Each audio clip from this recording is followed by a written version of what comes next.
നമസ്കാരം സുഹൃത്തുക്കളെ, എല്ലാ കൂട്ടുകാർക്കും കേരള PSC ടിപ്സ് ആൻഡ് ട്രിക്സിന്റെ പുതിയൊരു ക്ലാസ്സിലേക്ക് ഹാർദമായ സ്വാഗതം. നമ്മൾ ഇന്ന് കാറ്റഗറി നമ്പർ 117/2021 നടന്ന എക്സാമിന്റെ ഭരണഘടനയിൽ നിന്നുള്ള ക്വസ്റ്റ്യൻസും അനുബന്ധ വിവരങ്ങളുമാണ് ഇന്നത്തെ ക്ലാസ്സിൽ ചർച്ച ചെയ്യുന്നത്.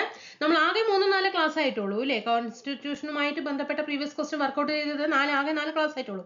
പക്ഷേ നമ്മൾ ഇഷ്ടംപോലെ ടോപ്പിക്കുകൾ എന്ത് ചെയ്തു, പഠിച്ചു കഴിഞ്ഞു അല്ലേ? ഞാൻ അനുബന്ധ വിവരങ്ങൾ എന്ന് പറയുമ്പോൾ തട്ടിക്കൂട്ടി 3-4 പോയിന്റ് പറഞ്ഞിട്ടല്ല ഞാൻ പോകുന്നത് അല്ലേ? ആ ടോപ്പിക് അവിടെ എന്ത് ചെയ്യുന്നുണ്ട്, പരമാവധി ടോപ്പിക്കുകൾ ക്വസ്റ്റ്യൻസ് ഞാൻ അവിടെ പറഞ്ഞു തന്നു പോകുന്നുണ്ട്. ദേശീയ മനുഷ്യാവകാശ കമ്മീഷൻ പറഞ്ഞു തന്നു, മൗലിക അവകാശങ്ങളെ കുറിച്ച് പറഞ്ഞു തന്നു, പിന്നെ ഏതാണ് വനിതാ കമ്മീഷനെ കുറിച്ച് പറഞ്ഞു തന്നു, 86ാം ഭേദഗതിയെ കുറിച്ച് നമ്മൾ പഠിച്ചു, രാമസഭ എന്താണ് എന്ന് പഠിച്ചു.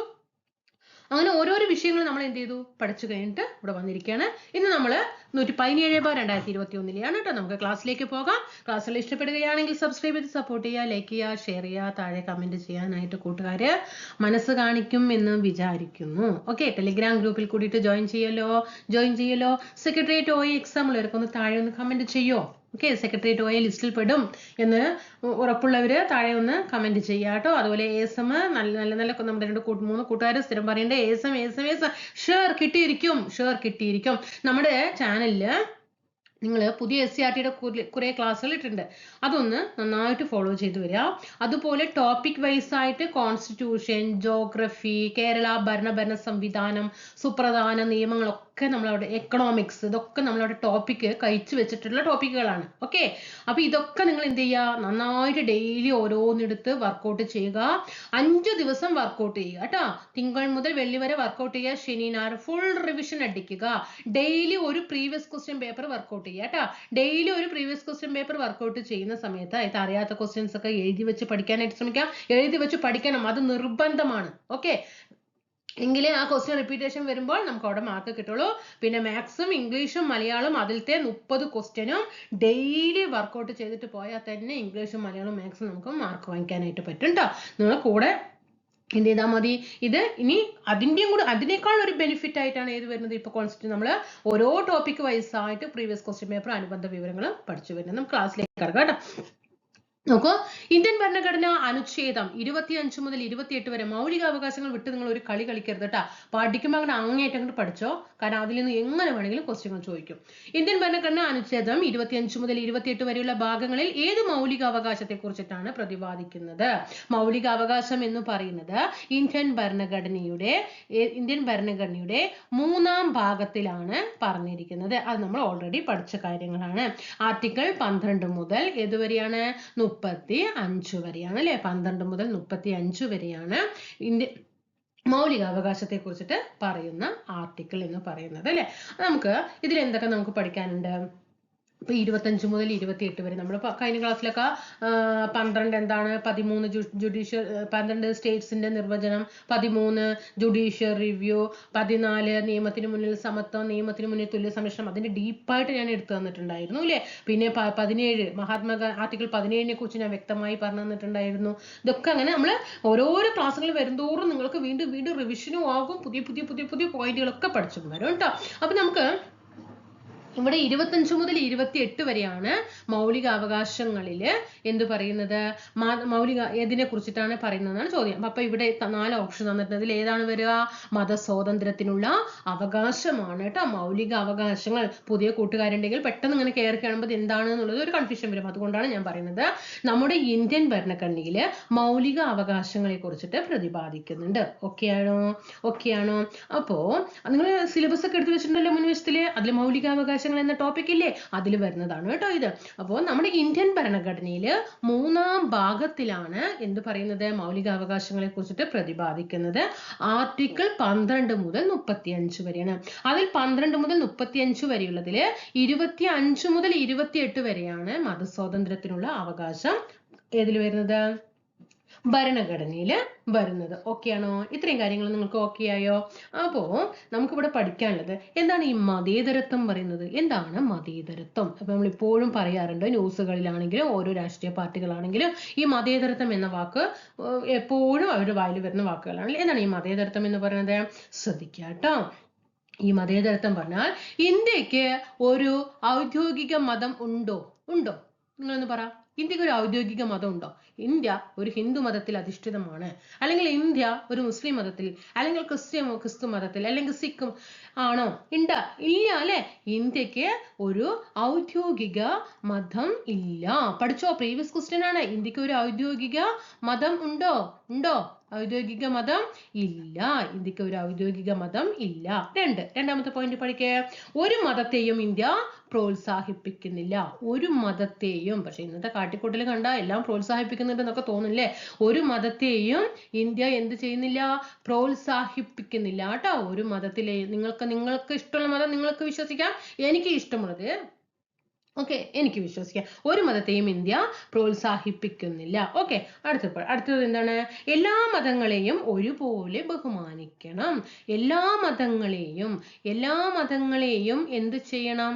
എല്ലാ മതങ്ങളെയും ഒരുപോലെ എന്ത് ചെയ്യണം? നമ്മൾ ബഹുമാനിക്കണം കേട്ടോ.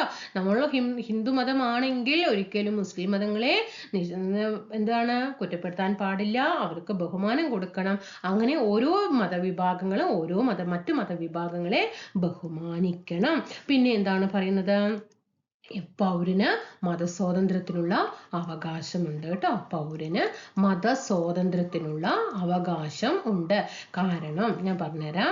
മതസ്വാതന്ത്ര്യത്തിനുള്ള എന്താണ് ഇത് പറയുന്നത്? ഇപ്പൊ ഞാനൊരു ഹിന്ദു മതക്കാരിയാണ്. ഇനി എനിക്ക് നാളെ തോന്നുകയാണ് എനിക്ക് ഈ മതം വേണ്ട, ഞാൻ ക്രിസ്തു മതത്തിലേക്ക് പോവുകയാണ്. ഇനിയിപ്പോൾ അത് എങ്ങനെയാണെങ്കിൽ എന്താണ്? അത് എൻ്റെ ഒരു മതസ്വാതന്ത്ര്യമാണ്, എൻ്റെ സ്വാതന്ത്ര്യത്തിനുള്ള അവകാശമാണ്. അതിലാർക്കും നീ അതിൽ പോയി മതത്തിൽ ചേരരുത് പറയാനുള്ള അവകാശം ഇല്ല. അതുകൊണ്ട് ഓരോ പൗരനും മതസ്വാതന്ത്ര്യത്തിനുള്ള അവകാശം ഉണ്ട്. അടുത്തത്, പൗരൻ സ്വീകരിച്ച മതത്തിന്റെ അടിസ്ഥാനത്തിൽ വിവേചനം പാടില്ല. ഇനിയിപ്പോൾ ഞാനൊരു ക്രിസ്തു മതം സ്വീകരിച്ചു കൊണ്ട് എനിക്കെതിരെ ഒരു വിവേചനം ചെയ്യാൻ പാടില്ല എന്നാ പറയുന്നത്. പൗരൻ സ്വീകരിച്ച മതത്തിന്റെ പേരിൽ എന്താണ്? വിവേചനം പാടില്ല കേട്ടോ. ഈ മതേതരത്വം എന്ന പദം ഉണ്ടല്ലോ, മതേതരത്വം എന്ന പദം നമ്മുടെ ഭരണഘടനയിൽ കൂട്ടിച്ചേർത്തത് ഏത് ഭേദഗതിയോട് കൂടിയിട്ടാണ്? 1976 42-ാം ഭേദഗതിയിലാണ് കേട്ടോ. 1976 42-ാം ഭേദഗതിയിലാണ് മതേതരത്വം എന്ന പദം കൂട്ടിച്ചേർത്തത്. ഏത് ഭാഗത്ത് മതേതരത്വം കൂട്ടിച്ചേർത്തു? ആമുഖത്തിൽ കേട്ടോ. ആമുഖത്തിൽ ഭരണഘടനയ്ക്ക് ഒരു ആമുഖമുണ്ട് അല്ലെ? ഭരണഘടനയ്ക്ക് ഒരു ആമുഖം ഉണ്ട്. ആ ആമുഖത്തിലാണ് 1976 42-ാം ഭേദഗതിയിലൂടെ മതേതരത്വം എന്ന പദം കൂട്ടിച്ചേർക്കപ്പെട്ടത്. അപ്പം മനസ്സിലായോ എന്താണ് മതേതരത്വം എന്നതുകൊണ്ട് ഉദ്ദേശിക്കുന്നത്? ഇന്ത്യക്ക് ഒരു ഔദ്യോഗിക മതം ഇല്ല. പഠിച്ചോ? ഒരു മതത്തെയും ഇന്ത്യ പ്രോത്സാഹിപ്പിക്കുന്നില്ല. എല്ലാ മതങ്ങളെയും ഒരുപോലെ ബഹുമാനിക്കണം. പൗരന് മതസ്വാതന്ത്ര്യത്തിനുള്ള അവകാശം ഉണ്ട്. പൗരൻ സ്വീകരിച്ച മതത്തിന്റെ പേരിൽ വിവേചനം അരുത്. മതേതരത്വം എന്ന പദം നമ്മുടെ ഇന്ത്യൻ ഭരണഘടനയിലെ ആമുഖത്തിൽ ഉൾപ്പെടുത്തിയത് 1976 42-ാം ഭേദഗതിയോട് കൂടിയിട്ടാണ്. ഓക്കെയാണോ? ഇനി നമുക്ക് ഈ 25 മുതൽ 28 വരെ എന്തൊക്കെയാണ് പറഞ്ഞിരിക്കുന്നത് എന്ന് നമുക്ക് നോക്കാം. ആർട്ടിക്കിൾ 25 എന്താണ് പറഞ്ഞിരിക്കുന്നത്? ആർട്ടിക്കിൾ 25 മുതൽ, അപ്പൊ നമ്മൾ പഠിക്കുന്നത് 25 മുതൽ 28 വരെയാണ്. ആർട്ടിക്കിൾ 25 പറയുന്നത് സ്വന്തമായിട്ട് ഏതു മതത്തിലും വിശ്വസിക്കുന്നതിനും ആചരിക്കുന്നതിനും പ്രചരിപ്പിക്കുന്നതിനും പഠിപ്പിക്കുന്നതിനും ഉള്ള സ്വാതന്ത്ര്യമാണ് എന്ത് പറയുന്നത്? ആർട്ടിക്കിൾ 25 പറയുന്നത് കേട്ടോ. സ്വതന്ത്രമായിട്ട് ഏതു മതത്തിലും സ്വതന്ത്രമായി എന്ത് ചെയ്യാൻ ശ്രദ്ധിക്കണം. ഇതെല്ലാം ഫുള്ളും ഇവിടെ എഴുതാൻ പറ്റുന്നത് നമുക്ക് പറ്റുന്ന കാര്യമില്ല, സമയം അതിക്രമിക്കും. അതുകൊണ്ടാണ് സ്വതന്ത്രമായിട്ട് എന്ത് ചെയ്യാം? എല്ലാ മതത്തിലും സ്വതന്ത്രമായി ഇനി പറയുന്നത് ശ്രദ്ധിക്കുക. സ്വതന്ത്രമായി എല്ലാ മതത്തിലും വിശ്വസിക്കാം, ആചരിക്കാം, പ്രചരിപ്പിക്കാം, പഠിപ്പിക്കാം. ഇതൊക്കെ ഓരോ പൗരനും സ്വാതന്ത്ര്യമുണ്ട്. അതാണ് 25 പറയുന്നത്. 26 പറയുന്നത് മതപരമായ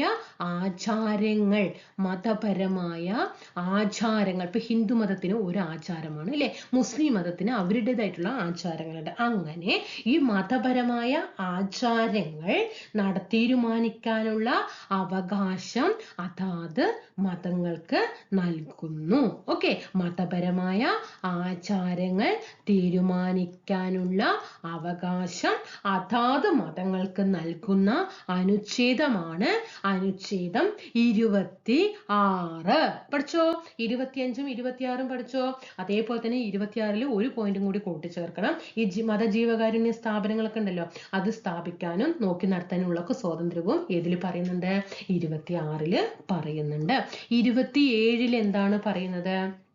ഏതാണ് പറയുന്നത്? അതായത് ഏതെങ്കിലും മതത്തിൻ്റെയോ അല്ലെങ്കിൽ മതവിഭാഗത്തിൻ്റെയോ വിപുലീകരണത്തിനോ പരിപാലനത്തിനോ വേണ്ടി ഒരു വ്യക്തിയും നികുതി അടയ്ക്കാൻ നിർബന്ധിതമല്ല. അതായത് ഏതെങ്കിലും ഒരു മതം പ്രോത്സാഹിപ്പിക്കാൻ വേണ്ടിയിട്ട് ഒരു വ്യക്തിയും ഒരു പൗരനും എന്തടയ്ക്കരുത്? നികുതി കൊടുക്കരുത്. നികുതി എന്ന് ഒറ്റ വാക്കാലോചിച്ചാൽ മതി കേട്ടാ. നികുതി 27ലാണ് ബന്ധപ്പെട്ടിരിക്കുന്നത്. കാരണം ഇനി നമുക്കൊക്കെ ഇതുവരെ ക്വസ്റ്റ്യൻസ് വന്നിരിക്കുന്നത് ഏതോ 2023 നടന്ന ഒരു എക്സാമിന് മാത്രമാണ്. 25 മുതൽ 28 വരെ മതസ്വാതന്ത്ര്യം എപ്പോഴും ചോദിക്കാറുണ്ട്. പക്ഷെ ഇതിന്റെ എടുത്തു ചോദിച്ചു, അതിൽ 25 ഏതാണ് ബന്ധപ്പെട്ടിരിക്കുന്നത് എന്നിങ്ങനെ ചോദിക്കാറുണ്ട്. ബൈ ചാൻസ് ഞാൻ നാളെ ഒരു എക്സാമിന് ഒരു റാങ്ക് മേക്കിംഗ് ആകുകയാണെങ്കിൽ, കാരണം PSC യുടെ രീതികൾ മാറി അല്ലേ, അവർ ഉള്ളിൽ നിന്നുള്ള ക്വസ്റ്റ്യൻസ് ആണ് ചോദിക്കുന്നത്. അപ്പൊ നമുക്കിപ്പോ ആർട്ടിക്കിൾ 25 മുതൽ 28 വരെ മതസ്വാതന്ത്ര്യത്തിനുള്ള അവകാശമാണ് ഇന്ത്യൻ ഭരണഘടന പ്രദാനം ചെയ്യുന്നത്. എങ്കിൽ 27 എന്തുമായി ബന്ധപ്പെട്ടിരിക്കുന്നു എന്ന് ചോദിച്ചാൽ താഴെ മതപരമായ കുറെ കാര്യങ്ങളായിരിക്കും. ഏത് മതപരമായതാണ് നമുക്ക് കൺഫ്യൂഷൻ വരും. അപ്പോ 27 എന്താണ്? മതം പ്രോത്സാഹിപ്പിക്കാൻ വേണ്ടിയിട്ട് ഒരാളും നികുതി കൊടുക്കരുത്. ഓക്കെ, പക്ഷെ നികുതി കൊടുക്കാം. ഏതൊക്കെ സന്ദർഭങ്ങളിലാണല്ലോ നികുതി കൊടുക്കേണ്ടത്? ഏതൊക്കെ സന്ദർഭങ്ങളിലാണെന്നറിയോ? അതായത് തീർത്ഥാടകരുണ്ടല്ലോ, തീർത്ഥാടകർക്ക് ചില പ്രത്യേക സേവനങ്ങളൊക്കെ സാഹചര്യങ്ങളോ ഒരുക്കുന്നതിന് ചെറിയൊരു ഫീസൊക്കെ ഈടാക്കും. അപ്പൊ തീർത്ഥാടകർ വരുന്ന സമയത്ത് അവർക്ക് സൗകര്യങ്ങൾ ഒരുക്കി കൊടുക്കണം അല്ലെ. അപ്പൊ അതിന് വേണ്ടിയിട്ട് ചെറിയൊരു ഫീസൊക്കെ വേണമെങ്കിൽ എന്ത് ചെയ്യാം? വാങ്ങിക്കാം. പിന്നെ ഒരു സാഹചര്യം പറയുമ്പോൾ ഈ മതപരമായ ഒത്തുചേരലുകൾ വരുമല്ലോ, അവർക്ക് മിതമായ നിരക്കിൽ ഫീസ് ഈടാക്കാവുന്നത്. അത് നേരിട്ട് ഒരു ഫീസ് പോലെ. ഓക്കെ, അല്ലാതെ വേറെ ഒരു സാഹചര്യത്തിലും ഇപ്പൊ നമ്മൾ അവിടെ അത് ഇതാക്കാണ്, ഇത് ചെയ്യണം, ആ മതത്തിനെ ഇതാക്കാൻ വേണ്ടിയിട്ടാണ് എന്ന് പറഞ്ഞിട്ട് ഒരിക്കലും ഒരു പൗരനും എന്ത് ചെയ്യരുത്? നികുതി കൊടുക്കരുത്. ഇനി 28 എന്താണ് പറയുന്നത്? 28 പ്രീവിയസ് ആയിട്ട് ചോദിച്ചതാണ്. 28 എന്താണ് പറയുന്നത്?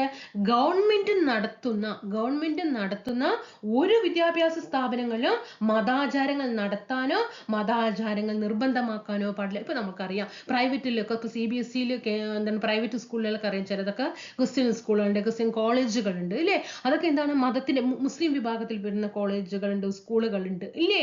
ഉണ്ട്. പക്ഷേ ഗവൺമെന്റ് നടത്തുന്ന ഒരു വിദ്യാഭ്യാസ സ്ഥാപനത്തിലും ഗവൺമെന്റ് നേരിട്ട് നടത്തുന്ന ഒരു വിദ്യാഭ്യാസ സ്ഥാപനത്തിലും എന്ത് ചെയ്യാൻ പാടില്ല? വിദ്യാഭ്യാസ സ്ഥാപനങ്ങളിൽ മത ആചാരങ്ങൾ നടത്താനോ മത ആചാരങ്ങൾ നിർബന്ധമാക്കാനോ പാടില്ല. മനസ്സിലായോ? അപ്പൊ 25 മുതൽ 28 വരെ ഒന്ന് നോക്കിയാലോ. എന്താണ് 25ൽ പറഞ്ഞത്? സ്വതന്ത്രമായി ഏതു മതത്തിലും വിശ്വസിക്കാം, ആചരിക്കാം, പ്രചരിപ്പിക്കാം, പഠിപ്പിക്കാം. പഠിച്ചേ 25. നിങ്ങളായിട്ട് കണക്ട് ചെയ്യും. ഞാൻ ഏത് മതത്തിൽ വേണമെങ്കിൽ വിശ്വസിക്കാം, ഞാൻ മതങ്ങളെ പ്രചരിപ്പിക്കുക, ഞാൻ പ്രോത്സാഹിപ്പിക്കുക, അതൊക്കെ എന്റെ സ്വാതന്ത്ര്യമാണ്. അത് പഠിച്ചേ 25. പഠിച്ചോ? പിന്നെ നമുക്ക് 27 അറിയാം അല്ലെ, നികുതിയുമായി ബന്ധപ്പെട്ടതാണ് 27. ആരും മതങ്ങളെ പ്രോത്സാഹിപ്പിക്കാൻ വേണ്ടി നികുതി കൊടുക്കരുത്. മനസ്സിലായോ? 27, 25, 27 മനസ്സിലായല്ലോ. ഓപ്ഷനൊക്കെ വരുമ്പോൾ നമുക്ക് അങ്ങനെ എലിമിനേറ്റ് ചെയ്തിട്ട് അങ്ങ് കട്ട് ചെയ്തിട്ട് അങ്ങ് മാറ്റാം. അതിന് വേണ്ടിയിട്ടാണ് പറഞ്ഞിരുന്നത് കേട്ടോ. 26 എന്താണ്? മതപരമായ ആചാരങ്ങൾ തീരുമാനിക്കാനുള്ള അവകാശം അതാത് മതങ്ങൾക്ക് നൽകുന്ന അനുച്ഛേദം. ഹിന്ദു മതത്തിലുള്ള വ്യക്തിക്ക് ഇന്ന പൂജകൾ നടത്തണം, ഇന്ന കർമ്മങ്ങൾ നടത്തണം എന്നൊക്കെ തീരുമാനിക്കുന്നത് അത് ആ മതങ്ങൾക്കുള്ള അനുച്ഛേദം നൽകിയിട്ടുണ്ട്, അവകാശം നൽകിയിട്ടുണ്ട്. ഓക്കെ, അങ്ങനെ. ഇനി 28 എന്താണ്? ഇപ്പൊ നമുക്ക് 25 മനസ്സിലായി, 27 മനസ്സിലായി, 28 മനസ്സിലായി. 4 ഓപ്ഷനും വന്നു കഴിഞ്ഞാൽ 3 ഓപ്ഷനും തട്ടിക്കളഞ്ഞിട്ട് 26 മതപരമായ ആചാരങ്ങൾ തീരുമാനിക്കൽ അവകാശം വന്ന് 26 എഴുതിക്കൂടെ? അങ്ങനെ പഠിക്കണം. മനസ്സിലായോ? അപ്പൊ എലിമിനേഷൻ ചെയ്തിട്ട് നമുക്ക് ആൻസറിലേക്ക് എത്താനായിട്ട് സാധിക്കണം. ഓക്കെ, അപ്പൊ 28 എന്താണ്? ഗവൺമെന്റ് നടത്തുന്ന വിദ്യാഭ്യാസ സ്ഥാപനങ്ങളിൽ ഒരിക്കലും മതബോധനം നടത്താൻ പാടില്ല. പഠിച്ചല്ലോ. നികുതി ഏതാണ്? 27. സ്വതന്ത്രമായി എല്ലാ ഞാൻ ഏത് മതത്തിലും വിശ്വസിക്കും, പ്രചരിപ്പിക്കും, പ്രോത്സാഹിപ്പിക്കും, പഠിക്കും, ഒക്കെ ഏതാണ്? 25 ആണ്. ഓക്കെ, ഇത്രയും കാര്യങ്ങളാണ് 25 മുതൽ 28 വരെ പറഞ്ഞിട്ടുണ്ട്. 15 മിനിറ്റ് ആയി ഇപ്പൊ ക്ലാസ് എടുത്തിട്ട്. പക്ഷെ ഞാൻ ഡീപ്പായിട്ട് നിങ്ങൾക്ക് ഒരു പ്രാവശ്യമാണോ പറഞ്ഞത്? അല്ല, 4-5 പ്രാവശ്യം മനസ്സിൽ പതിയട്ടെ എന്ന് പറഞ്ഞാണ്. പക്ഷെ നിങ്ങൾ റിവിഷൻ ചെയ്യണം കേട്ടോ. നെക്സ്റ്റ് ക്വസ്റ്റ്യൻ നോക്കൂ. സ്റ്റേറ്റ് ഇലക്ഷൻ കമ്മീഷണർ നിയമനവുമായി ബന്ധപ്പെട്ട ശരിയായ പ്രസ്താവനകൾ ഏവ? സ്റ്റേറ്റ് ഇലക്ഷൻ കമ്മീഷണർ നിയമനവുമായി ബന്ധപ്പെട്ട ശരിയായ അപ്പൊ സംസ്ഥാനത്തെ ഇലക്ഷൻ കമ്മീഷനെ കുറിച്ചിട്ടാണ് ചോദ്യം വന്നിരിക്കുന്നത് അല്ലെ. സംസ്ഥാനത്തെ ഇലക്ഷൻ കമ്മീഷനെ കുറിച്ച് നമുക്കൊരു കാര്യം ചെയ്താലോ, നമുക്ക് ഇതിനെ കുറിച്ച് പഠിച്ചിട്ട് ഇതൊന്നും അങ്ങോട്ട് നമുക്ക് ഫില്ല് ചെയ്ത് നോക്കാം അല്ലെ. അപ്പോൾ ഒരു സംസ്ഥാനത്തെ ഇലക്ഷൻ കമ്മീഷനെ കുറിച്ചിട്ട് നമ്മൾ പഠിക്കുകയാണെങ്കിൽ എന്താണ് നമ്മൾ ആദ്യം പഠിക്കേണ്ടത്? നമ്മുടെ കേരളത്തില് സംസ്ഥാന ഇലക്ഷൻ കമ്മീഷൻ നിലവിൽ വന്നത് എപ്പോഴാണ് സംസ്ഥാനത്ത് ഇലക്ഷൻ കമ്മീഷൻ നിലവിൽ വന്നത്? നിങ്ങൾക്ക് പഠിച്ചവർക്ക് പറയാൻ കഴിയുന്നുണ്ടോ? 1993 ഡിസംബർ മാസം 3-ാം തീയതി. 3 കണ്ടോ, 1993 ഡിസംബർ മാസം 3-ാം തീയതിയാണ് സംസ്ഥാനത്ത് ഇലക്ഷൻ കമ്മീഷൻ എന്ത് ചെയ്തത്? നിലവിൽ വന്നത്. സംസ്ഥാന ഇലക്ഷൻ കമ്മീഷനെ കുറിച്ച് പ്രതിപാദിക്കുന്ന ആർട്ടിക്കിൾ ഏതാണ്? 243K ആണ് കേട്ടോ. 243K ആണ് ആർട്ടിക്കിള്. ഭാഗം ഏതിലാണ്? ഭാഗം 15-ലാണ് കേട്ടോ. ഭാഗം 15-ലാണ്. ഇനി ഈ സംസ്ഥാന തെരഞ്ഞെടുപ്പ് കമ്മീഷണറിനെ നിയമിക്കുന്നത് ആരാണ്? നിയമിക്കുന്നത് ആരാണ്? ഗവർണറാണ് കേട്ടോ. നിയമിക്കുന്നത് ഗവർണറാണ്. രാജി സമർപ്പിക്കുന്നത് ആർക്കാണ്? ഗവർണർക്കാണ്. ഇനി സേവന വ്യവസ്ഥകളും കാലാവധിയും ഒക്കെ തീരുമാനിക്കുന്നത് ആരാണ്? ഗവർണറാണ്. നീക്കം ചെയ്യുന്നത് ആരാണ്? ഗവർണറാണ്. കാരണം ഇവിടെ സംസ്ഥാന ഗവൺമെന്റിന് ഇവരുടെ സേവന കാലാവധിയൊന്നും തീരുമാനിക്കാൻ കഴിയില്ല. കാരണം ഇതൊരു ഭരണഘടനാ സ്ഥാപനമാണ് അല്ലെ. കാരണം ആർട്ടിക്കിൾ ഇവിടെ പറയുന്നുണ്ട് അല്ലെ. ആർട്ടിക്കിൾ 243K പറയുന്നുണ്ട്. അതുകൊണ്ട് തന്നെ ഇതൊരു ഭരണഘടനാ സ്ഥാപനമാണ്. പഠിച്ചോ? ഇപ്പൊ എന്തൊക്കെ പഠിച്ചോ? നമ്മുടെ കേരളത്തിൽ സംസ്ഥാന ഇലക്ഷൻ കമ്മീഷൻ നിലവിൽ വന്നത് 1993. നമ്മൾ ദേശീയ മനുഷ്യാവകാശ കമ്മീഷൻ 93 പഠിക്കുന്നില്ലേ? അതേപോലെ തന്നെ പഠിച്ചോ. സംസ്ഥാനത്ത് ഇലക്ഷൻ കമ്മീഷൻ നിലവിൽ വന്നതും 93 ഡിസംബർ 3-നാണ്. ആർട്ടിക്കിൾ 243K-യിലാണ് ഉൾക്കൊള്ളിച്ചിരിക്കുന്നത്. ഭാഗം 15-ലാണ്. നിയമിക്കുന്നതും നീക്കം ചെയ്യുന്നതും രാജിക്കത്ത് സമർപ്പിക്കുന്നതും സേവന വ്യവസ്ഥയും കാലാവധിയും ഒക്കെ തീരുമാനിക്കുന്നതും ഗവർണറാണ്. പഠിച്ചോ? ഗവർണറാണ്. ഇവരെ നീക്കം ചെയ്യാൻ ആരെ നീക്കം ചെയ്യുന്നത് പോലെയാണ് സംസ്ഥാനത്തെ ഇലക്ഷൻ കമ്മീഷനെ നീക്കം ചെയ്യുക? ഹൈക്കോടതി ജഡ്ജിയെ നീക്കം ചെയ്യുന്ന പോലെ. ഹൈക്കോർട്ട് ജഡ്ജിനെ ചീഫ് ജസ്റ്റിസ് അല്ല, ഹൈക്കോടതി ജഡ്ജിനെ എങ്ങനെയാണോ നീക്കം ചെയ്യുന്നത് അതേപോലെയാണ് സംസ്ഥാനത്തെ ഇലക്ഷൻ കമ്മീഷനെ നീക്കം ചെയ്യുന്നത് കേട്ടോ. അതേപോലെ ഇവരുടെ ചുമതല എന്താണ്? സംസ്ഥാന ഇലക്ഷൻ കമ്മീഷന്റെ ചുമതല എന്താണ്? പഠിച്ചോ? നമ്മുടെ തദ്ദേശ സ്വയംഭരണ സ്ഥാപനങ്ങളിലേക്ക് ഇല്ലേ, തദ്ദേശ സ്വയംഭരണ സ്ഥാപനങ്ങളിലേക്ക് നടത്തുന്ന തെരഞ്ഞെടുപ്പിന്റെ മേൽനോട്ടം, നേതൃത്വം, നിയന്ത്രണം എന്നിവ, പിന്നെ വോട്ടർ പട്ടിക തയ്യാറാക്കുക, സംസ്ഥാന ഇലക്ഷൻ കമ്മീഷനിൽ ഇത് നിക്ഷിപ്തമാണ്. ഓക്കെ ആണോ? തദ്ദേശ സ്വയംഭരണ സ്ഥാപനങ്ങളിലേക്കുള്ള തെരഞ്ഞെടുപ്പ് നടത്തുന്നത് ആരാണ്? സംസ്ഥാന ഇലക്ഷൻ കമ്മീഷൻ ആണ്. ഓക്കെ. എന്നാൽ മൊത്തം സംസ്ഥാനങ്ങളിൽ നിയമസഭ ഇലക്ഷൻ ഒക്കെ നടത്തുന്നത് ആരാണ്? അത് ദേശീയ തെരഞ്ഞെടുപ്പ് കമ്മീഷൻ ആണ് കേട്ടോ. ഓക്കെ. ഇത് ദേശീയ ഇലക്ഷൻ കമ്മീഷൻ ആണ്. ഓക്കെ, അതവിടെ പഠിച്ചോ. ഇനി പിന്നെ ഈ എന്താണ് ഇപ്പോഴത്തെ തെരഞ്ഞെടുപ്പ് കമ്മീഷണർ ആരാണ്? തെരഞ്ഞെടുപ്പ് കമ്മീഷണർ ആരാണ്? എ ഷാജഹാൻ ആണ് കേട്ടോ. ആരാണ്? എ ഷാജഹാൻ ആണ് കേരളത്തിലെ തെരഞ്ഞെടുപ്പ് കമ്മീഷൻ. ഇപ്പൊ കറണ്ട് അഫെയറിലാണ്. ആദ്യത്തെ തെരഞ്ഞെടുപ്പ് കമ്മീഷൻ ആരാണ്? കേരളത്തിലെ ആദ്യത്തെ ഇലക്ഷൻ കമ്മീഷണർ ആരാണ്? MSK രാമസ്വാമി. MSK രാമസ്വാമിയാണ് ആദ്യത്തെ ഇലക്ഷൻ കമ്മീഷണർ. രണ്ടാമത്തെ ഇലക്ഷൻ കമ്മീഷണർ ആരാണ്? MS ജോസഫ് ആണ് കേട്ടോ. MS Joseph. അപ്പൊ ആദ്യത്തെ ഇലക്ഷൻ കമ്മീഷണർ ആരെന്ന് ചോദിച്ചാൽ MSK രാമസ്വാമി. 93 ഡിസംബർ 3-ന് നിലവിൽ വന്നപ്പോ ആദ്യത്തെ ഇലക്ഷൻ കമ്മീഷണർ MSK രാമസ്വാമി, രണ്ടാമത്തത് MS ജോസഫ്. ഇപ്പോ ആരാന്ന് ചോദിച്ചാൽ എ ഷാജഹാൻ ആണ്. ആരാണ്? ഷാജഹാൻ ആണ്. നിലവില് ചീഫ് ഇലക്ട്രൽ ഓഫീസർ ആരാണ്? നമ്മുടെ കേരളത്തിന്റെ ചീഫ് ഇലക്ട്രൽ CEO, നിലവിലെ ചീഫ് ഇലക്ട്രൽ ഓഫീസർ ആരാണ്? ഇപ്പോഴത്തെ നമ്മൾ ഇതിനു മുമ്പ് ആരാണ് പഠിച്ചത്? സഞ്ജയ് കൗളിനെയാണ് പഠിച്ചിട്ടുണ്ടായത് അല്ലേ. ഇപ്പൊ മാറിയില്ലേ? ആരാണ്? കറണ്ട് അഫെയർ പ്രകാരം ഇപ്പോഴത്തെ CEO, ഇലക്ഷൻ കമ്മീഷന്റെ CEO ആരാണ്? പ്രണബ് ജ്യോതിനാഥ് കേട്ടോ. പ്രണബ് പ്രണബ് ജ്യോതിനാഥ്. പ്രണബ് ജ്യോതിനാഥ്. ഈ സിഇഒനെ നിയമിക്കുന്നത് ആരാണ്? ഗവർണറാണോ? ആണോ? സംസ്ഥാന തെരഞ്ഞെടുപ്പ് കമ്മീഷന് നേതൃത്വം നൽകാനും നിയന്ത്രിക്കുന്നതിനും ഒക്കെ ആയിട്ട് കേന്ദ്ര തെരഞ്ഞെടുപ്പ് കമ്മീഷനാണ് ആരെ നിയമിക്കുന്നത്? സിഇഒനെ നിയമിക്കുന്നത്. സിഇഒനെ എന്തിനു വേണ്ടിയിട്ടാണ് നിയമിക്കുന്നത്? എന്തിനു വേണ്ടിയിട്ടാണ് ഈ സിഇഒനെ കേന്ദ്ര തെരഞ്ഞെടുപ്പ് കമ്മീഷൻ നിയമിക്കുന്നത്? നമ്മുടെ സംസ്ഥാന തെരഞ്ഞെടുപ്പ് കമ്മീഷന് നേതൃത്വം നൽകാനും നിയന്ത്രിക്കാനും ഒക്കെ വേണ്ടിയിട്ടാണ് സിഇഒനെ നിയമിക്കുന്നത്. ഇപ്പോഴത്തെ സിഇഒ പ്രണബ് ജ്യോതിനാഥ് ആണ്. സിഇഒനെ നിയമിക്കുന്നത് കേന്ദ്ര തെരഞ്ഞെടുപ്പ് കമ്മീഷനാണ്. പഠിച്ചോ? അവിടെ ഗവർണർ ഒക്കെ വരും, തെറ്റിക്കരുത് കേട്ടോ. കേന്ദ്ര തെരഞ്ഞെടുപ്പ് കമ്മീഷനാണ്. സംസ്ഥാനത്തെ നമ്മുടെ തെരഞ്ഞെടുപ്പ് കമ്മീഷണർക്ക് ദേശീയ തെരഞ്ഞെടുപ്പ് കമ്മീഷണറെ പോലെ തന്നെ എന്തുണ്ട്? സ്വയം ഭരണം ഉണ്ട് കേട്ടോ.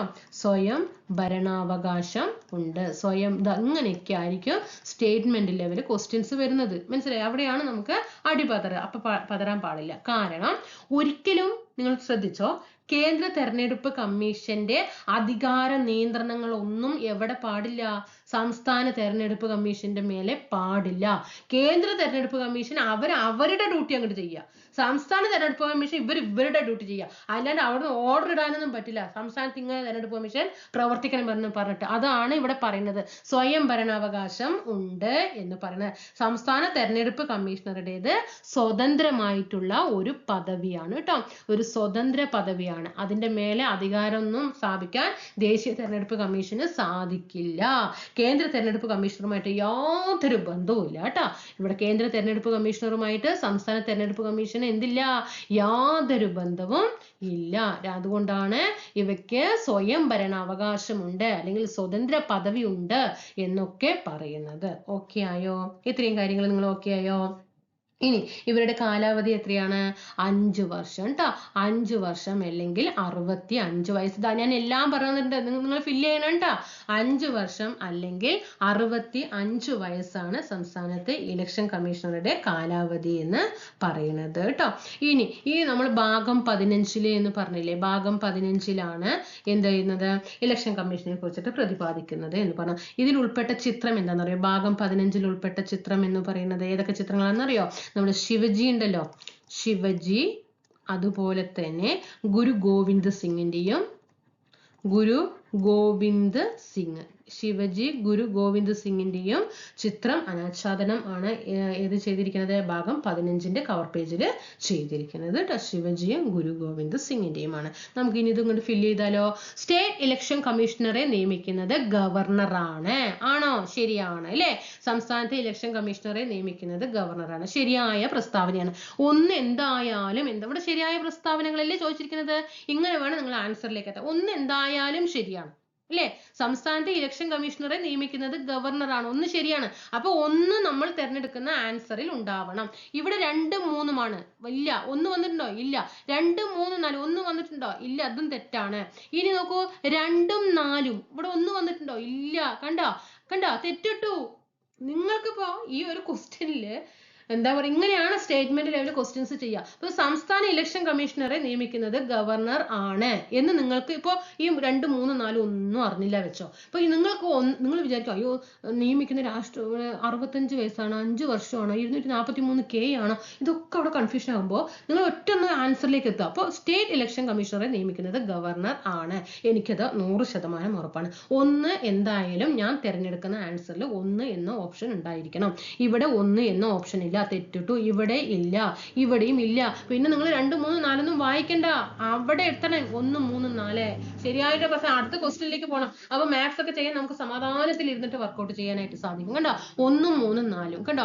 ഇനി സ്റ്റേറ്റ് കാലാവധി 65 വയസ്സ് തികയുന്നതിനോ അല്ലെങ്കിൽ പരമാവധി 5 വർഷം. നമ്മളിവിടെ പറഞ്ഞില്ലേ, 5 വർഷം അല്ലെങ്കിൽ 65 വയസ്സ്.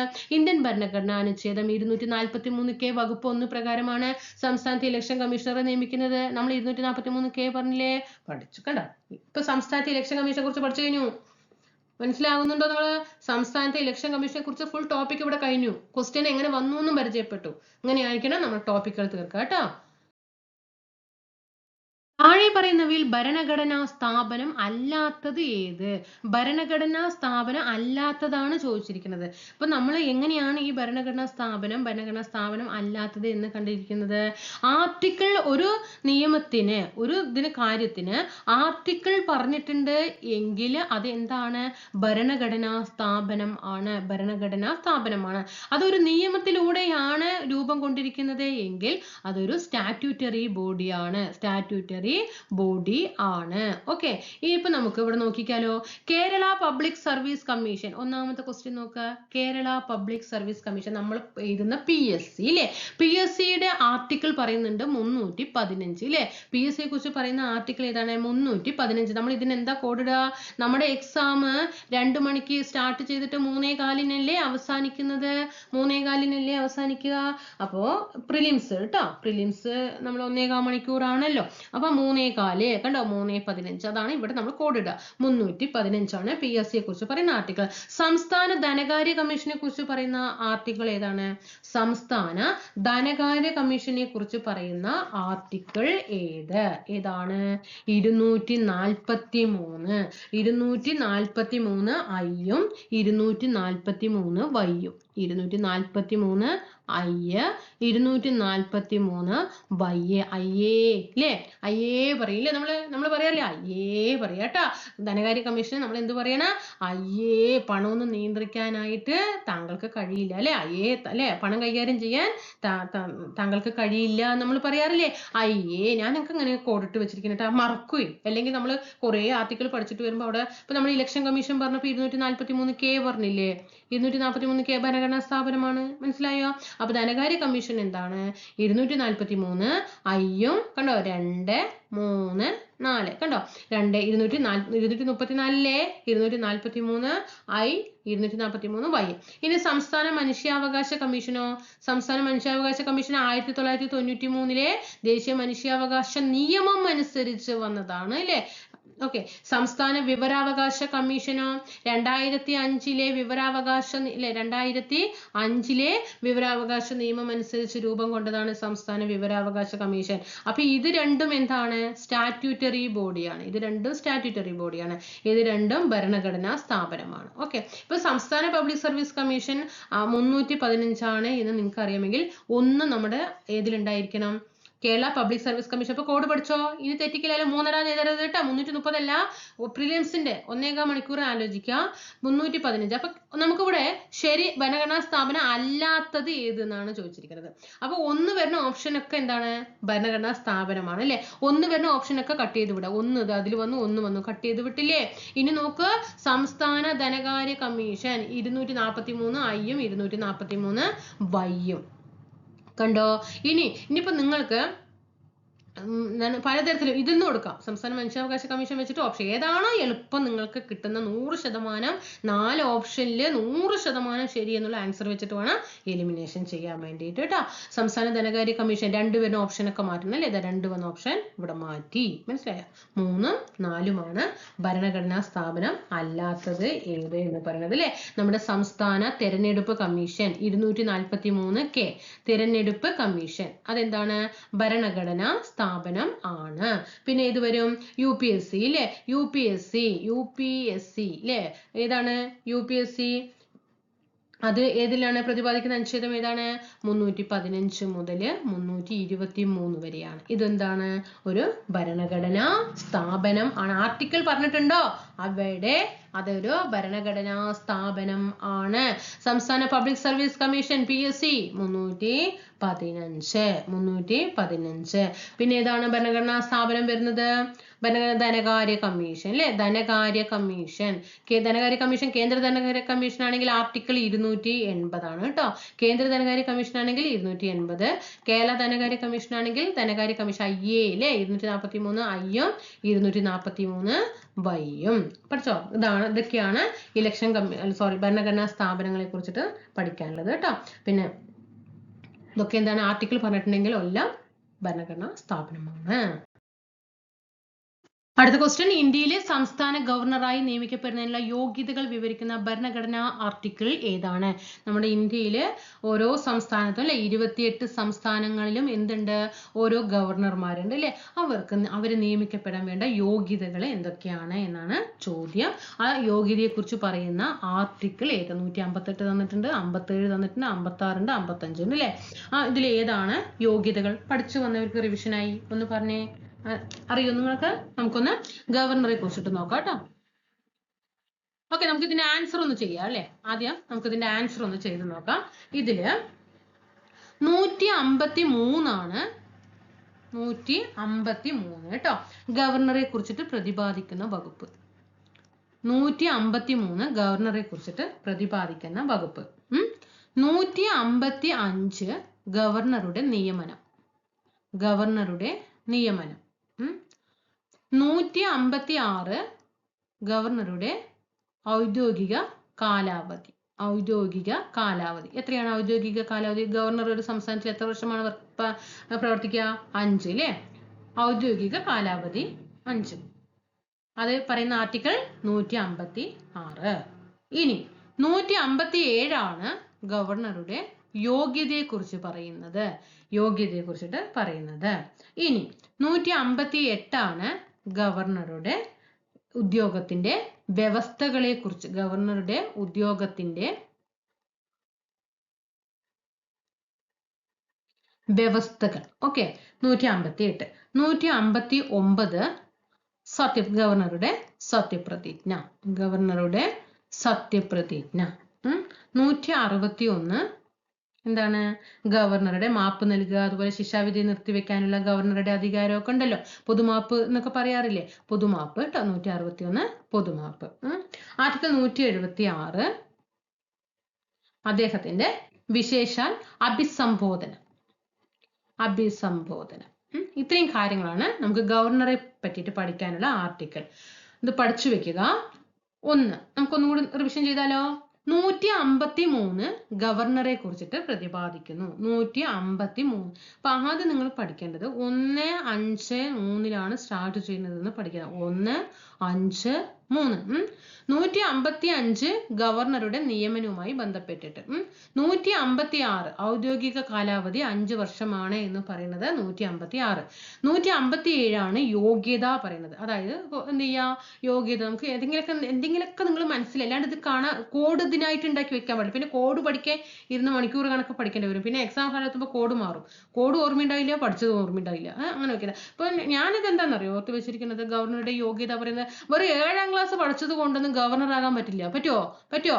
പറ്റില്ല. 7ാം ക്ലാസ് പാസ്സായിട്ട് ഗവർണർ ആകാൻ പറ്റുമോ? നമ്മുടെ സംസ്ഥാനത്ത് പറ്റില്ല. കണ്ടോ? 157 കണ്ടോ? അപ്പൊ നമുക്ക് ഓപ്ഷൻ, ഇപ്പോൾ നമ്മൾ അങ്ങനെ ഒരു കോഡ് ഇട്ടിട്ടുണ്ടെങ്കിൽ നമുക്ക് നമ്മളൊന്ന് 7ാം ക്ലാസ് 157 അതങ്ങനെ കിട്ടും. മനസ്സിലായോ? 88 ഉദ്യോഗത്തിന്റെ വ്യവസ്ഥകൾ. 159 സത്യപ്രതിജ്ഞ. ഞാൻ ഇതിൽ എല്ലാം കണക്ട് ചെയ്ത് വെച്ചിട്ടില്ല. മനസ്സിലായോ? ഇടയിൽ ഓരോന്ന് കണക്ട് ചെയ്യുമ്പോൾ നമുക്ക് എന്താണ് എലിമിനേഷൻ ചെയ്തിട്ട് നമുക്ക് ആൻസറിലേക്ക് എത്താൻ പറ്റും. 7ാം ക്ലാസ് പഠിച്ചുകൊണ്ടൊന്നും കേരള ഗവർണർ ആകാൻ പറ്റില്ല എന്ന് പഠിച്ചു വെക്കുക. അപ്പൊ 157 ആണ് കേരള ഗവർണറിന്റെ യോഗ്യത എന്ന് പറയുന്നത്. അതിന് നല്ലോണം പഠിപ്പ് വേണം അല്ലേ? പിന്നെ 159 നമുക്ക് ഗവർണറെ, ഞാനിപ്പോ നിങ്ങൾ മനസ്സിൽ സങ്കല്പിക്കുക, നിങ്ങളൊരു ഗവർണറായിട്ട് സങ്കല്പിക്കുക. ഞാനൊക്കെ എത്രയോ പ്രാവശ്യം ഗവർണറായിട്ടും രാഷ്ട്രപതിയായിട്ടൊക്കെ ഞാൻ അവിടെ സത്യപ്രതിജ്ഞ ചെയ്തൊക്കെ സങ്കല്പിച്ചിട്ടുണ്ട്. അതൊക്കെ ഒരു സുഖമല്ലേ അല്ലേ? നമുക്ക് ക്വസ്റ്റ്യൻ വന്നു കഴിഞ്ഞാൽ മാർക്കും കിട്ടും. നമുക്കതിന്റെ ഒരു സുഖം, അതൊരു അനുഭവിക്കുന്നതിന്റെ ഒരു സുഖം അല്ലേ? ഞാനൊക്കെ ഗവർണറായ കൃത്യം 9 മണിക്ക് തന്നെ സത്യപ്രതിജ്ഞ ചെയ്യും കേട്ടോ. ഞാനൊക്കെ ഗവർണറായി കഴിഞ്ഞാൽ 9 മണിക്ക് തന്നെ എന്ത് ചെയ്യും? സത്യപ്രതിജ്ഞ ചെയ്യും കേട്ടോ. പിന്നെ 161 കേട്ടോ. 161 കേട്ടോ. 161 എന്താണ്? പൊതുമാപ്പ്. 176 അഭിസംബോധന ചെയ്ത കേട്ടോ. ഇപ്പൊ നമ്മൾ 2 ഈസി ആയിട്ട് പഠിച്ചു അല്ലെ? ഈസി ആയിട്ട് നമ്മൾ പഠിച്ചു. 156 ആണ് ഔദ്യോഗിക കാലാവധി 5 വർഷം. 156 ഔദ്യോഗിക കാലാവധി 5 വർഷം. ഇത് ഞാൻ ഇവിടെ എന്താണെന്നറിയാം, ഞാൻ ഓർത്ത് വെച്ചത് എനിക്ക് 6 വർഷമൊന്നും ഗവർണറായിട്ട് വർക്ക് ചെയ്യാൻ എനിക്ക് വയ്യാട്ടോ, എനിക്ക് 5 വർഷം മതി. എന്താണ്? 6 വർഷമൊന്നും എനിക്ക് ഗവർണറായിട്ട് ഇരിക്കാൻ വയ്യ, എനിക്ക് 5 വർഷം മതി കേട്ടോ. അപ്പൊ 5 വർഷം ഔദ്യോഗിക കാലാവധി എന്ന് പറയുന്നത് അത് ഏതാണ്? 156 ആണ് കണ്ടോ. അപ്പൊ 6 പഠിച്ചു, 7 പഠിച്ചു, 9 പഠിച്ചു. 6 എന്താ പറഞ്ഞത്? എനിക്ക് 6 വർഷമൊന്നും ഗവർണർ സ്ഥാനത്ത് ഇരിക്കാൻ വയ്യ, എനിക്ക് 5 വർഷം മതി. അപ്പൊ ഔദ്യോഗിക കാലാവധി 156. 7ാം ക്ലാസ് പഠിച്ചത് കൊണ്ടൊന്നും കേരള ഗവർണർ ആകാൻ സാധിക്കില്ല. അപ്പൊ നല്ല വിദ്യാഭ്യാസം വേണം അല്ലെ, നല്ല യോഗ്യത വേണം അല്ലേ. അപ്പൊ ഏതാണ് 157. ഞാൻ കൃത്യം ഗവർണർ ആയി കഴിഞ്ഞാൽ ഞാൻ കൃത്യം 9 മണിക്ക് തന്നെ സത്യപ്രതിജ്ഞ ചെയ്യും. 159. കാരണം 3 പഠിച്ചില്ലേ, എങ്ങനെയും നമുക്ക് ആൻസറിലേക്ക് എത്തിക്കൂടെ? പറ്റും. ഇനി 153 ഗവർണറെ കുറിച്ചിട്ട് പ്രതിപാദിക്കുന്നത് കേട്ടോ. ഇനി ആദ്യത്തെ ഗവർണർ ആരാണ്? നമ്മുടെ കേരളത്തിലെ ആദ്യത്തെ ഗവർണർ ആരാണ്? ഓർമ്മയുണ്ടോ? കാരണം പുതിയ SCERT ഒക്കെ പഠിച്ച് പഴയ കേരള ഗവർണറിനെയൊക്കെ മറന്നിട്ടുണ്ടാവും അല്ലേ. ആരാണ് ആദ്യത്തേത്? BR റാവു അല്ലേ. BR റാവു, ബി രാമകൃഷ്ണ റാവു എന്ന് പറയും അല്ലേ. 1956 കേട്ടോ. 1956 നവംബർ 22 അദ്ദേഹം സ്ഥാനമേറ്റത്. BR റാവു. രണ്ടാമത്തെയും കൂടി ഒന്ന് പഠിച്ചു വെക്കുക കേട്ടോ. ഒന്ന് BR റാവു, രണ്ടാമത്തെ ഗവർണറാണ്. ഫസ്റ്റത്തെ ഗവർണറൊക്കെ നമുക്കറിയാം. രണ്ടാമത്തെ ഗവർണർ ആരാന്ന് ചോദിച്ചാൽ ചിലപ്പോൾ നമ്മൾ അവിടെ പതറും അല്ലേ. രണ്ടാമത്തെയും കൂടി ഒന്ന് പഠിച്ചു വെക്കുക അല്ലേ. ആരെങ്കിലും ചോദിച്ചാലേ നമ്മൾ മനസ്സിലാക്കാൻ പാടില്ല. VV ഗിരിയാണ് കേട്ടോ. VV ഗിരിയാണ് രണ്ടാമത്തെ രാഷ്ട്രപതി. എങ്കിലേ എന്നോട് പറ എന്ന് പറഞ്ഞ പോലെ ഇപ്പോഴത്തെ കേരള ഗവർണർ ആരാണ് മക്കളെ? ആരാണ് ഇപ്പോഴത്തെ കേരള ഗവർണർ? കറണ്ട് അഫെയർ പഠിക്കാനുള്ളതാണ്. പഠിക്കുക. രാജേന്ദ്ര വിശ്വനാഥ് അർലേക്കർ. അദ്ദേഹം എത്രാമത്തെ ഗവർണറായിട്ടാണ് ഇപ്പൊ കേരളത്തിൽ സ്ഥാനമേറ്റത്? ഇപ്പൊ എത്രാമത്തെ ഗവർണറാണ് നമ്മുടെ കേരളത്തിലെ? 25ാമത്തെയാണ് കേട്ടോ.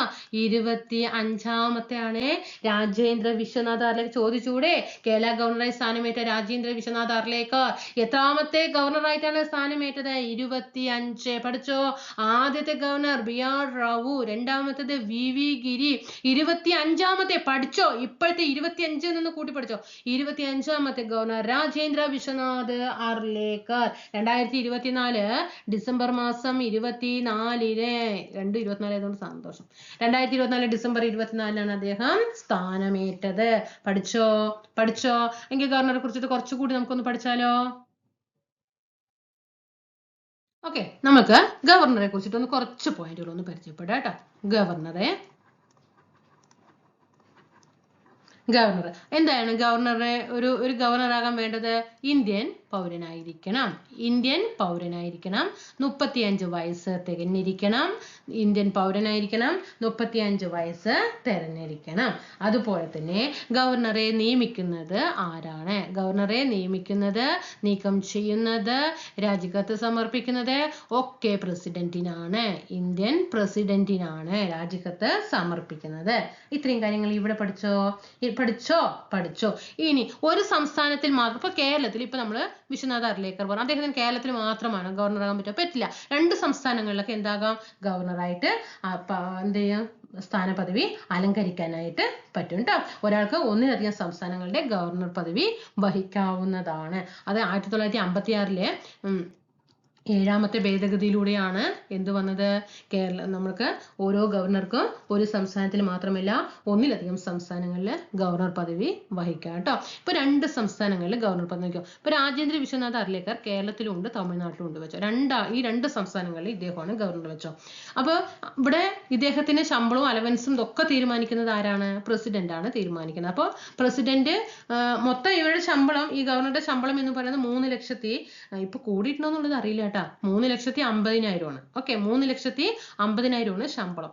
അപ്പോൾ രാഷ്ട്രപതി തീരുമാനിക്കും കേരളം ഇതിലത്തെ ഇത്ര കൊടുക്കണം, തമിഴ്നാട് ഇത്ര കൊടുക്കണം. അതൊക്കെ തീരുമാനിക്കുന്നത് ആരാണ്? ഈ 3,50,000 ശമ്പളം. അതിൽ കേരളം എത്ര കൊടുക്കണം, തമിഴ്നാട് എത്ര കൊടുക്കണം എന്നൊക്കെ തീരുമാനിക്കുന്നത് ആരാണ്? നമ്മുടെ ഇന്ത്യൻ പ്രസിഡന്റ് ആണ് കേട്ടോ. സത്യപ്രതിജ്ഞ ചൊല്ലിക്കൊടുക്കുന്നത് ആരാണ്? സത്യപ്രതിജ്ഞ ചൊല്ലിക്കൊടുക്കുന്നത് ഹൈക്കോടതി ചീഫ് ജസ്റ്റിസ് ആണ് കേട്ടോ. രാഷ്ട്രപതിയല്ല സത്യപ്രതിജ്ഞ ചൊല്ലിക്കൊടുക്കുന്നത് ഹൈക്കോടതി. ഇങ്ങനെയൊക്കെ ഇത് ചോദിച്ചാൽ കൺഫ്യൂഷൻ ആവും ഇല്ലേ.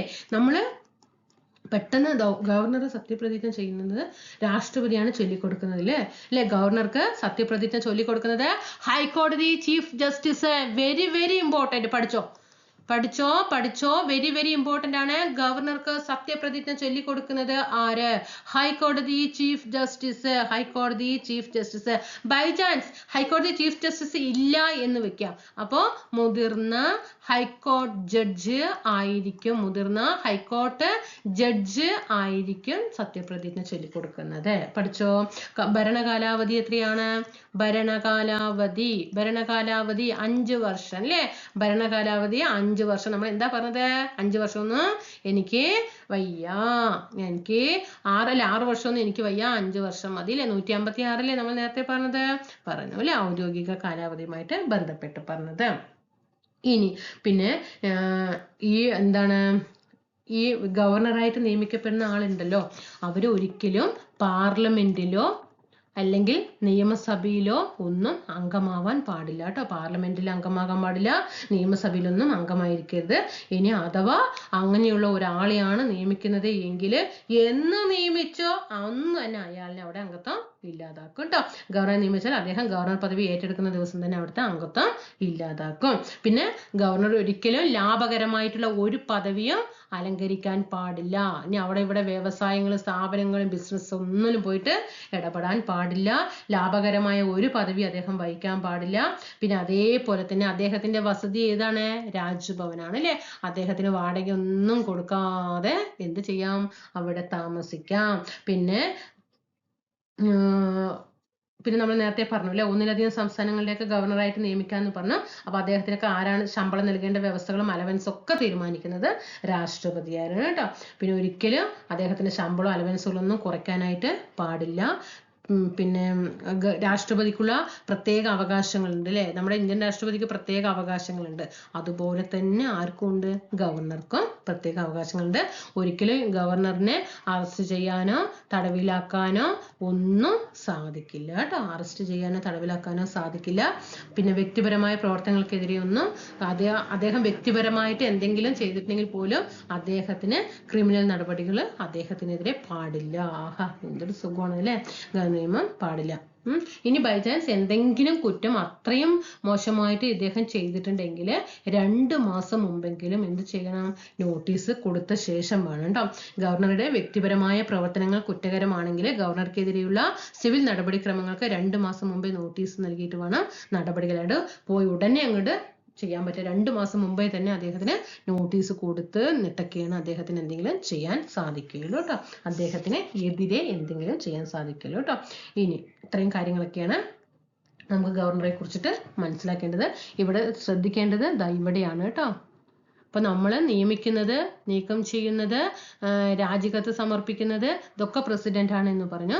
പക്ഷെ അവിടെ സത്യപ്രതിജ്ഞ ചൊല്ലിക്കൊടുക്കുന്നത് ഹൈക്കോടതി ചീഫ് ജസ്റ്റിസ് ആണ് കേട്ടോ. സത്യപ്രതിജ്ഞ ചൊല്ലിക്കൊടുക്കുന്നത് ഹൈക്കോടതി ചീഫ് ജസ്റ്റിസ് ആണ്. ഇനി നമ്മുടെ കേരള ഗവർണർ പദവി വഹിച്ച മലയാളി ആരാണ്?